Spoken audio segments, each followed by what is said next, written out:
7 படைகளை கொண்ட சக்கர வியூகத்தில் ஒவ்வொரு படையும் தொடர்ச்சியாக சக்கரம் போல சுழன்று கொண்டே இருப்பது அதனுள் நுழைவதை மேலும் சிக்கலாக்கியது. ஒரு படையின் ஒரு குறித்த இடத்தில் உள்ள வீரர்கள் இறந்தால் குறித்த படையின் தொடர்ச்சியான சுழற்சியின் காரணமாக அவ்விடம் புதிய வீரர்களால் நிரப்பப்படும்.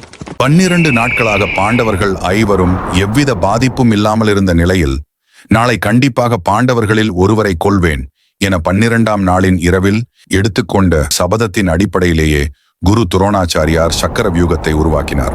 இருப்பினும் அன்று பாண்டவர்களுக்கு பதிலாக வெறும் 16 வயதான அர்ச்சுனனின் மகன் அபிமன்யு சக்கர வியூகத்தில் சிக்கி உயிரிழந்தான். கிருஷ்ண பரமாத்மா மற்றும் அர்ச்சுனன் ஆகிய இருவர் மட்டுமே சக்கர வியூகத்தினுள் நுழையும் வழியையும் அதிலிருந்து வெளியேறும் வழியையும் அறிந்திருந்தனர். இருப்பினும் 16 வயதான அபிமன்யு அதனுள் நுழையும் வழியை மட்டுமே அறிந்திருந்தான். அபிமன்யு சக்கர வியூகத்தின் ஒவ்வொரு படையாக ஊடுருவி அதன் மையத்தை அடைந்தான்.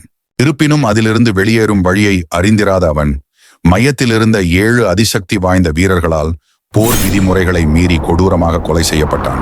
அச்சந்தர்ப்பத்திலிருந்து போரில் இரு தரப்பினரும் போர் விதிமுறைகளை பின்பற்றாதது குறிப்பிடத்தக்கது.